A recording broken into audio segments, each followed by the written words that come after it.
Democracy 2014, where we're asking the candidates for governor here in Maryland questions so you can be best informed. And we're joined now by Delegate Mizeur, running on the Democratic ticket for governor. Thank you so much for being with us today. Thank you, Charlie. A few remarks if you'd like. Thank you. When I was 9 years old, the factory where my father was a union welder went on strike for fair wages. Over the next 6 months, our family struggled to live on $45 a week strike pay. During that period of time, I learned a lot about my democratic values when my father took me with him to the picket lines. And I got to see firsthand men and women standing up for what they believe in with incredible courage. I remembered that during my years in Annapolis, standing with Maryland families. I worked to expand health insurance to 50,000 more children, passed bipartisan legislation to expand family planning services to thousands of low-income women, and just last month decriminalized possession of marijuana. But for all of our state's successes, we're still leaving too many families behind. As your governor, I will create jobs at a living wage, try to reduce that income inequality gap, invest in our schools, and drive down crime in our neighborhoods with a smart on crime strategy. Together, we can deliver real results for Maryland families. All right, we have 3 questions for you this morning, and if you'd like, take as much time as you'd like to answer all 3. The first involves health care here in Maryland. With Maryland Health Connection, it was a mess. No one can deny that. As governor, what would you do moving forward to make sure we don't have difficulty in future enrollment periods?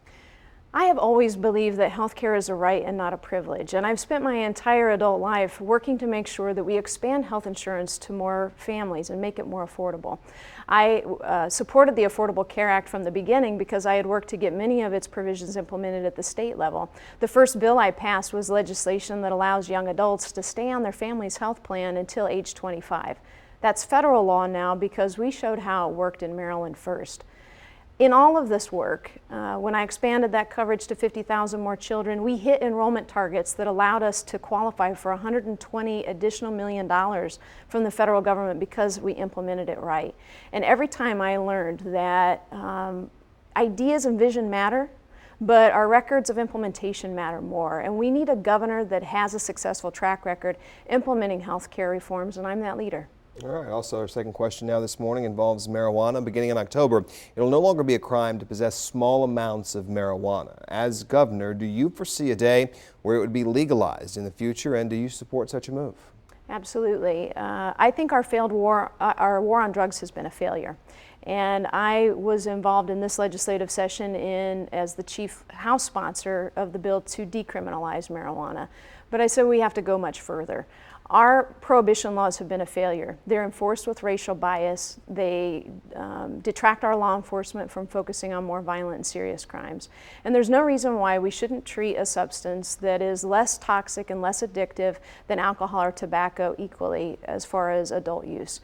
And so when we legalize, tax, and regulate marijuana, we could generate as much as $160 million in new annual revenue that I dedicate to funding our early childhood education initiatives. Unfortunately, in Maryland, it still matters what your race is and what your socioeconomic status is to determine if you're going to be successful in school. We can get rid of that achievement gap if we invest in early childhood education initiatives.